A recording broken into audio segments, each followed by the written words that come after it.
มาตื่มกันเยอะ ตื่ม เนาะ กันเนาะตื่มกันเพราะเขาก็จะได้เขาก็ได้ว่าไงกับเขาได้เฮ็ดให้ได้เฮ็ดเหมือนกันซะให้ได้เฮ็ดก่อนได้ตั้งเกินก่อนมันยังเล็กกับปูนเล็กล้วนมันมีบ่ล้วนมันมีอยู่บ่ มันบ่เบิดยังประมาณแบบครึ่งเซนยัง4เซน ยังบ่เต็มเนาะมันบ่เต็มไล่เต็มเซนน่ะยัง มัน ช้า มีเด็กปอกนำได้อัน เฮ็ดสิเอามาประมาณ อันนั้นเล็ก6อันนั้นน่ะ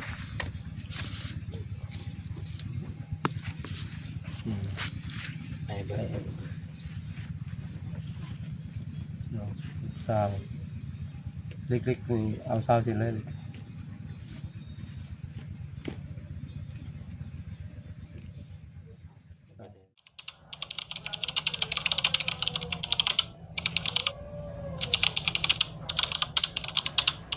พี่น้องเนาะ สามแก้วเพิ่นก็กำลังมาเช็คเบิ่งเนี่ยได้พี่น้องเอ้ยถ้าสบายดีเด้อพี่น้องเด้อเนาะทักทายสบายดี FC กันเบิดสุขคน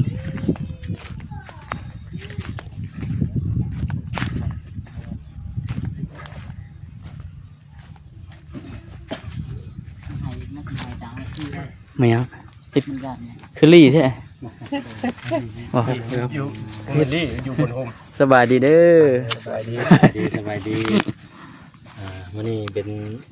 มือสำคัญ สำคัญอีกมื้อนึงเนาะ แล้วก็ล้วนพร้อมบ่ ด่วนอีก ล้วนดิแต่มื้อนี้เลือดเด้อ ด่วนเนาะ แต่ล้วนหรือว่าคำลานเลือดนั่นเป็นบ่อันเฮ็ดเวียกอยู่ไสก็ช่วงนี้ไอ้ โบกันตะดอง อ๋อ พอบ่สมได้ ถ้าว่าเฮาโอ้เฮ็ดเวียกอยู่เฮือนนั้นตะดองใกล้แล้วบ่ใกล้สิแล้วบ่ ตอนกำลังโบ กำลังโบกบ่กำลังโบกแปลงเลยเนาะอันมีอย่างนั้นอีกเนี่ยที่ว่าช่วงเขาเอาชิตั้งเสาแล้วเอาเครื่องนะ เอาเครื่อง เลย ใส่ปัจจุบันนี่ก็คนบัดก็ต้องเป็นเอาไม้ดิ้ว เอามาจุดทรงบัดมาไว้มาตีเกิงเด้ โอ้ไม่ดิ้วนี่บ่ไม่ดิ้วนี่เขา2 มัดบ่ ไม่แนบไม่ดิ้ว ไม่แนบ มาเกิงมาเกิงมัน มาเฮ็ดอันตีแบบ โดยมาตีเกิง ตีเป็นสี่เหลี่ยมนั่นบ่ ตัวซองก็เป็นปูนมาก่อข้านแหละ ปูนก่อคานปูนนี่ประมาณจักสอบอ่ะ ปูน ตั้งเสาเทคานเลยเนาะ บ่เอาใหญ่ไปได้กะประมาณ 10บ่ฮอดบ่10สอบ มันขึ้นเรื่อยอยู่แล้วเพื่อเขาก่อข้าน 7 8 2 อ๋อเทคานบ่ ไว้ เนาะ เทน้ำ ก่ เด้ อข้าน เผื่อไว้เนาะ เผื่อไว้ได้แล้ว ถึงหมดพวกเอาประมาณตัวหนึ่งเนาะ เอาตัวนึงเลยบ่ ได้เบิ่งงบก่อนเพราะว่าแบ่งชื่อ เพราะว่าเขาจะได้แบ่งซื้อหลายอย่างเด้ เนาะ คืองบที่ซื้ออันอุปกรณ์ต่างๆนี่คือน้ำมันเสียมีอยู่ 7,000แต่ในงบตัวนี้นะมันเขาจะสามารถซื้อได้บล็อกนี้ หลายสำหรับแน่เนาะบ่แม่นเนาะ ประมาณ210กว่าพอที่บอก บอกมันบอก แล้วก็เบิด80ปลาย อาจสิเบิ่งงบน้ำมันแล้วพี่น้องเนาะบ่ฮู้ว่าจะได้ครบเบิดเลยบ่หรือว่าจังไดนะ ถ้าบอก100แบบนี้ตัดออกไปก่อน เพราะว่าให้มันไล่ครบเบิดสิบ่ ให้มันไล่ไปพอนั่นน่ะคำว่าก็ง่ายว่าไล่ให้ได้ตั้งขึ้นก่อนนี่ก่อนฐานะ โอ้พ่อก็จังว่ากันไหม แม่นพ่อจังว่ากันไหม ว่าไงเอา ตัวนี้ ให้มันได้ตั้งก่อนว่าท่านซะ บล็อกเลย100เนาะ ให้มันมีทุกอย่างแต่ว่าให้มันครบเบิดเลยนะแต่ว่าครบพ่อก็จังว่า ปูน แต่ว่าเขาไปซื้อตามงบเลยบ่ เอาประมาณ10บ่เกิน 10สอบก็ได้ เอา10 ปูน แต่ 10 เฮาก็หาได้ เอาเขียวกับแดงบ่คือเอาเขียวไปเลย เคี่ยวก็ได้ เกี่ยวบ่ได้ก็ได้ เคี่ยวเลยก็ได้ เอาเขียวรถเนาะมันทั้งโกทั้งเทได้เนาะ ธรรมดาเอาเคี่ยวจุดไหลลงมา มีเกี่ยวบ่ จดเอา จุดไหลเบิ่งว่ามันจะตกอะไร เขียวบ่ใช่รถใช่ในรถก็มีบ่ คอยกระ มี ชิ มีแต่มิก ก็สิแบ่งปันให้อยู่เจีย เจียข่อยถิ่มเมื่อไหร่อยู่รถนั่นน่ะ มามีกำลัง ว่าแล้วเจียนั่นบ่ เจียนี่ บ่ได้ เจียรายการจุดเครื่องคอยเมื่ออยู่ ส่งดาวนี่เนาะอึดดีเจียน พี่ก็มี ช่อง เกีย ยาอยู่หลังนี่เจียบอย่าง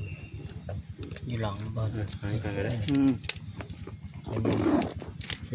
เย็นเบิ่งมันไม่ได้นั่น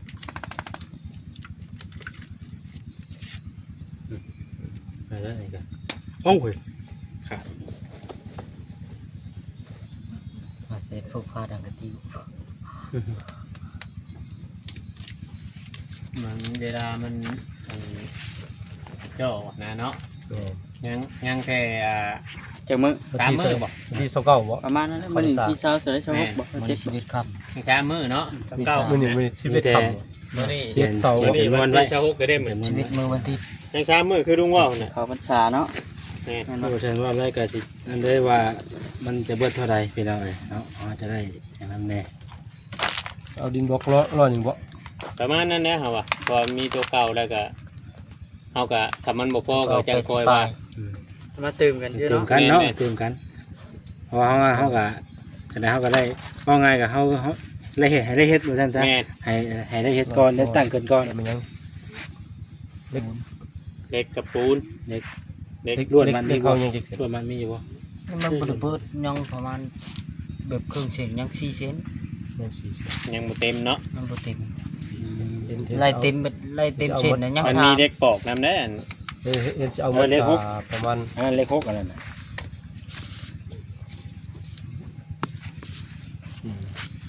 ไปเบิ่ง 3เล็กๆนี่เอาเศร้าเสร็จเลย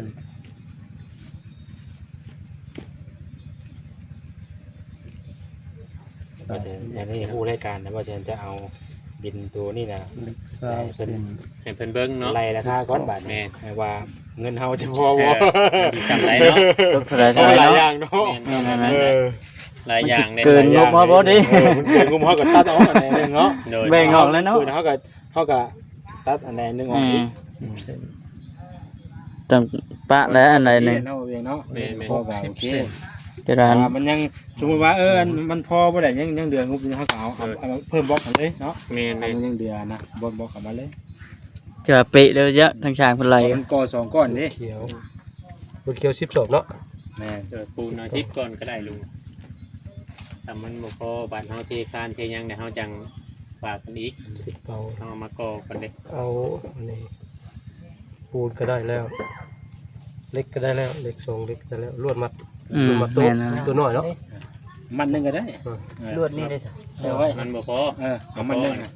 ต้องได้เอามา เอามันหนึงก่อน มันบ่ได้คือของน้ำได้คำหนาได้เดือน บ่ได้คือของน้ำเลย แม่นแต่เดือนบ่ได้คือของน้ำยังลายย่างแห้งชาจุไม้สิ เอา นะ อันนั้นจะได้ไล่เฮซ่าอีกแล้วรถหนึงอ่ะอย่างละครึ่งน่ะเนาะมันต้องมีอยู่แล้วตัวนี้ แม่นบ่พอหรอก ถึงจะมีตัวนี้อยู่แต่ว่ามันบ่พอกับเฮาบ่ง่ายกับเฮาอยากรู้จำนวนมันเด้ แม่นแม่น มันจะ ไล่เบิ่งแหน่ฮู้เบิ่ง ทราย1รถ แต่ว่ามันเกินงบเฮาก็ถือว่าตัดอันใดนึงออกก่อน แม่น แต่มันมีเฮาก็ออกก่อนเนาะ เดิน มีบ่ได้เฮ็ดก่อนนะ อ่ะมีแต่ว่าบ่เทนลมกระเพิ่นนะว่าเทนเด้อ โดยเอาเพียง มันบ่โดด บ่แล้วอ่ะมีเท่านี้แหละ 1ดินบล็อก2เล็ก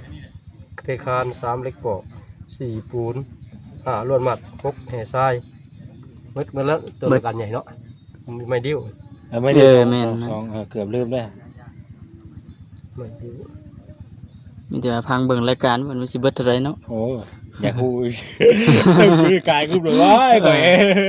เฮ็ดบาทนี่บ่เขาล่ะ กับลาบาดดิ อืม งานเข่าเลยเพราะว่าเขาต้องได้เอาบินตัวนี้ไปให้ทั้งห้าง ให้ เขียน แม่น เขียนราคาใช่ก่อนได้พี่น้องเขาจังฮู้เนาะเขาจังไล่เป็ด ไม้ดิ้วทรงมัด เดี๋ยวเมื่อจะเอาบินไว้เอาบินน้ำเพิ่นเลยเดี๋ยวเมื่อ มันจะมัด แม่นเพิ่นได้ ตะปกตะปูมันเป็นโครงนกอันนั้นครับปูที่เป็น ตะปูเขาจะมันต้องตะปู ยากเนาะโครงน้อย ตะปูเยอะแล้วอันนั้นเขาจะซื้อ450ก็ได้แล้วจะได้เนาะ โลนึงก็เรียตายแล้วเดี๋ยวยังอยู่ยักตะปู ยังบ่เขาล่ะ ทำลายเขาตีข่อยเด้ยังอยู่บ่ ตีตัวเมียนอยู่นี่แล้ววะ อยู่นี่บ่บ่เช้านี่บ่เฒ่ามารถว่าสิเอาไปทับนั่นใช้คนตีเอาไปใช้ บ่เห็น พวกเฉลยลืมบัดนี้ว่า เล็บน้ำยาง บ่ตัวแต่เป็นเล็กเราคนทีคงคอยดำ โอ้ยล่ำเดือง ด เหลือง ดำเดือง ำดำยาง เลย ดำยางตัวเขียว ลงกันเพราะแห้งได้ของช่างแก้วเด้อสีเหลืองกันจัก คนก็ยังงงจะของเก็บ เฮียแต่พึ่ง ก็ถามก็ผมเห็นจุ๊บแล้วป้าเด้ พอดียังถามรับเบิ่ง แล้วเพิ่นสิใช่บ่เพิ่นสิใช่โดดเราถามหาว้ายว่าบ่เบื่อบ่อยู่ แม่นได้จักมือแล้ว โอ้ตั้งแต่เฮ็ดกระท่อมผูก โอ้ ลาย โต มือเลย วันนี้เรามาเฮ็ดเวียกอยู่เพิ่นถามคนตีโอ้บุ้ยบาดนี่ เลขที่ถามก็ลาป้าใช้ไป พอดียังถามแล้ว เด้อเพราะว่าคนตีว่าจังถึงว่าแต่เฮือนพี่น้องแล้วมันว่าคนตีเฮาชื่อมานั่น ที่เป็นมาอื่นถือว่าพร้อมเครื่องเลยเนาะ อันนี้เนี่ยเฮาสิตั้งมื้อใดได้ไอ้ มัน11ค่ำ12จันทร์3คานพันก็ได้เลยนะ วันจันทร์ มือ13 มื้อนี่วันจันทร์มื้อวันคาน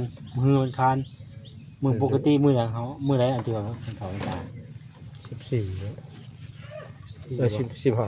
15ค่ำ สิมาคำบ่ ท่านขาย13 12 ยังอีก3มื้อ หรือว่ามันพุธบ่มันพุธบ่อ้าย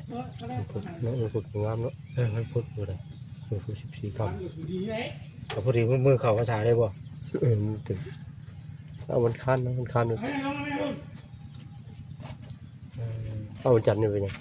วันจันทร์เลย วันไหน วันจันทร์นี่นะ ย่อ มื้อนี่มื้อครึ่งแล้วก็ย่อเลยบ่ แม่น หรือว่าครึ่งไว้ครึ่งคันอยู่บ่มื้อนี่ พอป้าใช้ดีคนตี ท่านเห็น มันก็บ่ได้ยันเนาะครึ่งเนี่ย สมมุติจะมาตอน9 โมง 9 โมงเช้า9 นาที มันสิยังบ่ทันไม่ริ้วอันแหละ มาตอน9 โมงทันเนี่ย มื้อนี้ยัง มันสิทันอยู่บ่ ซื้อมามื้อนี้เลยเนาะ เครื่องของแต่ละอย่างเนาะ ยังด่วนเข้าบาทนี่พี่น้องเอ้ย ข่อยคือว่ายัน บ่ต้นบ่ใช่ ยังบ่ทัน วันคานได้บ่วันคานเป็นหยัง วันคันวันคันก็ เห็นว่ามันค้านน่ะจะได้อยู่จูดว่ามื้ออื่น เดี๋ยวเอา สร้างเครื่องมาสิได้สร้างเครื่องมาไว้มันครบเบิดสิ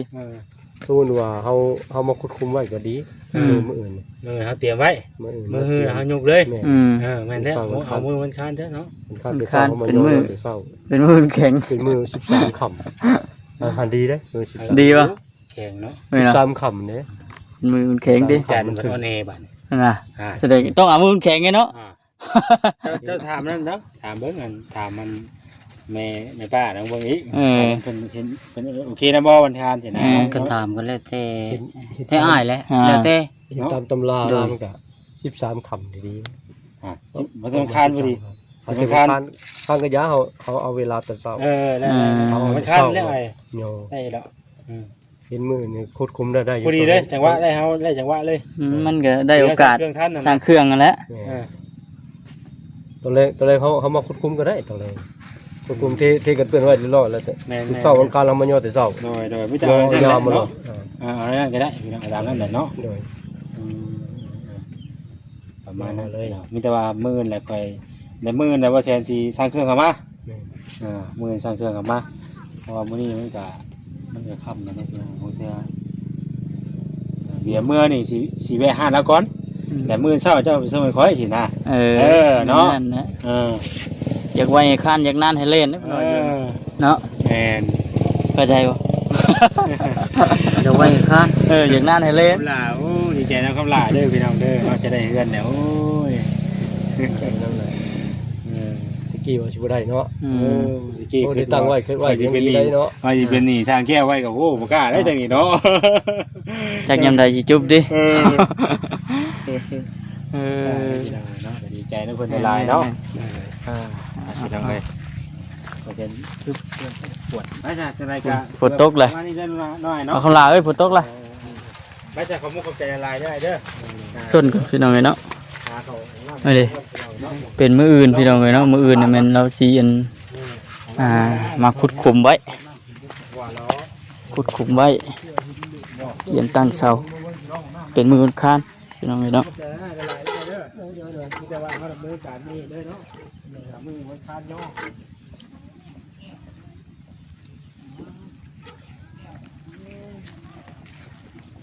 พักบ้านยังฝนก็ตกช่ำเนาะฮะโอ้งัวนี่ก็ได้คักกะลี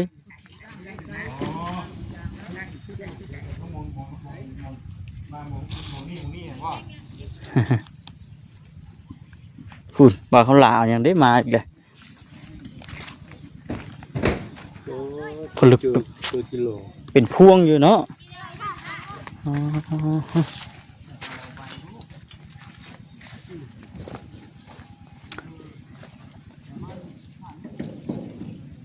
ผลึกแท้อันนี้จักร้อยอันนี้ฮอดแล้วบ่ฮอดแล้ว200เบิ่งนี่โอ้ละ200บ่น่ะเพิ่นตีบ่แซนบ่ไปให้เราเลย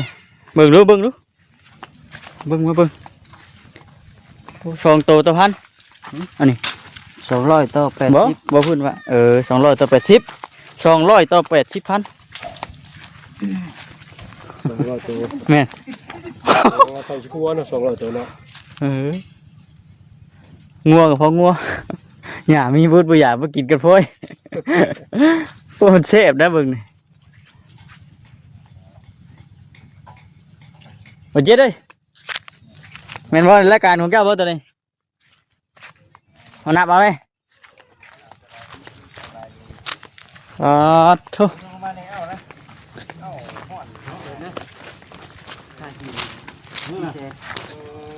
ใ